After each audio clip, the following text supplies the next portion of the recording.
What's going on, everybody, and welcome back to the channel. Today we are taking a look at a game that I've featured on the channel before, but is worth bringing back to your attention. The game is called No Plan B. It is a tactical, single-planned, close quarters battle planning game. It allows you to do very detailed planning in a single plan format, meaning you plan out the entire operation and then click play and watch it unfold.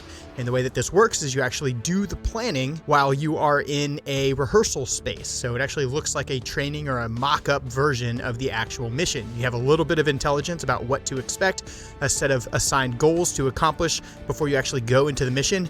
You trace out the whole plan, make sure it looks good, and then you click play and you go for it. And before you do that, you have to customize your own squad. You get to choose their kit. You get to name the individual operators.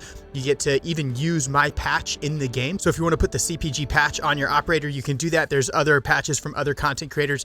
The amount of customization that this game has is really, really interesting. And there's a ton of different ways to play. It has procedurally generated missions. It has custom missions. It also has a campaign, and that's where we're going to be spending our time today. Previously, we took on two other levels, Furious Cry and Wailing Castle. Today, we have the option to choose between Dread Spark and Soaring Moon. If we were to go and do Dread Spark, we would end up getting 2 skill points and an arsenal resupply out of it. There's consumables in this game. So if I throw a flashbang, that flashbang is gone until I purchase another one. So I actually have to manage my inventory, choose which weapons to sell and which weapons to purchase, and actually equip my guys in a meaningful way to carry them through this entire campaign.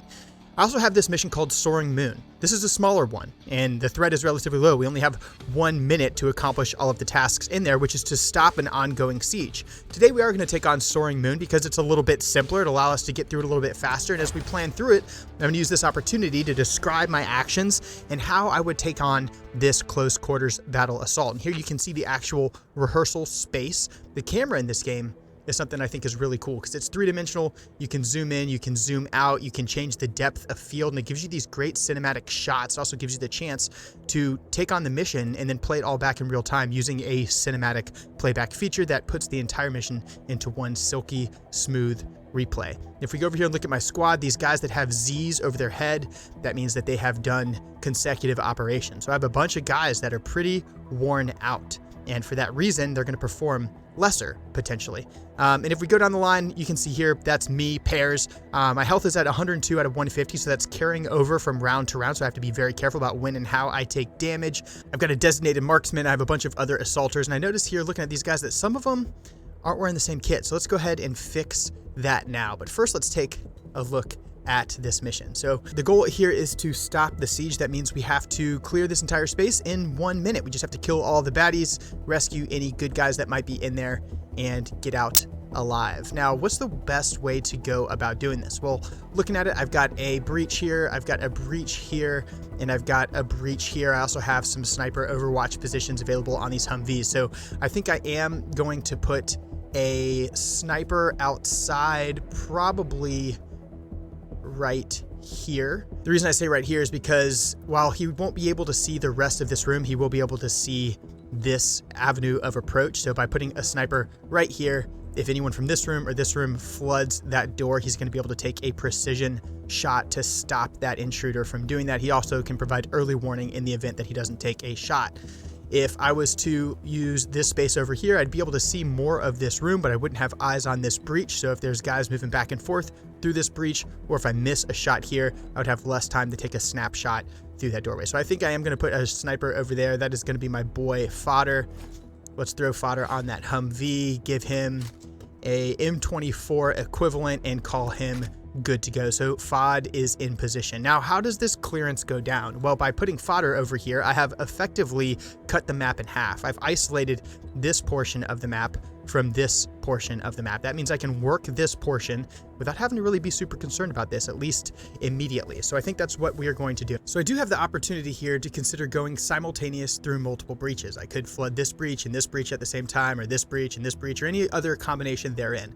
While going simultaneous into a compound like this is going to get me through the structure faster, it also incurs risk because I'll have assaulters clearing from one direction and assaulters clearing from another direction, and there's a risk of fratricide, that they encounter one another and misidentify the friendlies to their front as enemies and accidentally engage. So I do want to avoid that fratricide sort of scenario, but I do think I am going to go simultaneous because after all, this is a game I trust my operators not to shoot one another.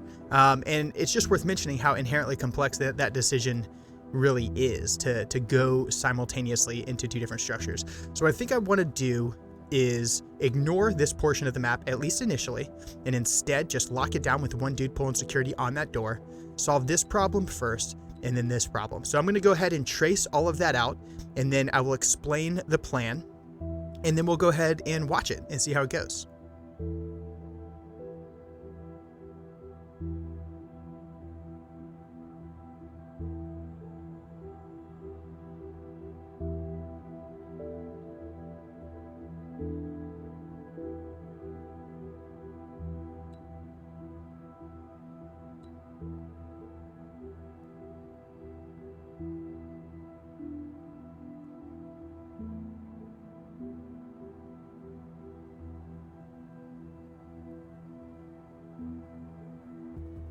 All right, dudes, here is the plan. So I've got my sniper external over here holding this window. I have one entry team here and I have one single right here. The way that the plan unfolds, we move forward. Northern entry team makes entry, does a center fed 3-man clearance of the first room. I leave 1 man in reserve to hold rear security on the closed door and press with a 2-man breach down the hallway through the center. These guys work in cross coverage up to that window. As they approach that window, my one single who's holding rear breaches the open door to pull long down the hallway. This provides rear security for my 2-man entry team to go into the building on the south side. At the same time, my other single entry man in the southwestern portion of the map breaches and enters his one room. All 3 of those guys enter. They reconsolidate in that large southern room. I've still got rear security with the sniper and with my dude on the hallway. My 3-man team stacks, pushes deep down the center hallway, goes dynamic, no bang into this next room. It's a center fed. They do a hasty clear. Then we rapidly reconsolidate to clear the rest of the structure that I had isolated from the beginning. Since most of that room is actually clear from external and we're running out of time, I go ahead and I throw that open and we go rapid into this room. Stack on the last one. We clear this last one just super violent, full stack in the fatal funnel, lots of barrels on the door. This is probably the riskiest portion of the entire clear, but we only have 3 seconds left to get it done. So that's what we've got. Let's go ahead and see what it looks like when we execute. This is a campaign, and so we cannot retry the mission. Here we go, boys. We're going to go ahead and watch how this thing unfolds. Remember, this is our only shot because we're in a campaign mode. And then after we watch it all the way through, I'll come back, snip it up into a dope, dynamic, cinematic replay and see what it looks like.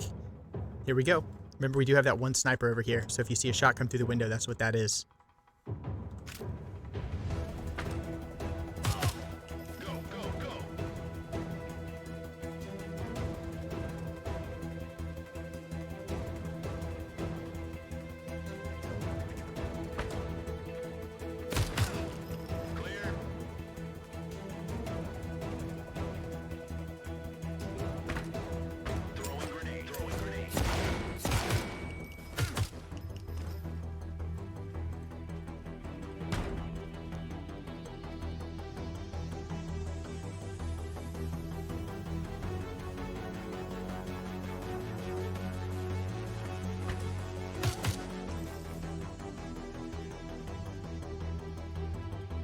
All right, here's the dangerous part, boys.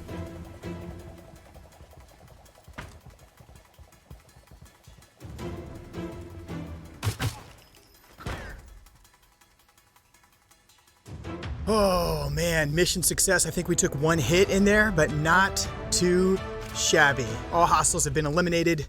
We got skill points across the board. That's what I'm talking about, boys. Let's go ahead and snip this up and watch the replay.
And there you have it, folks. No Plan B. It is available over in my game store at nexus.gg/controlledpairsgaming.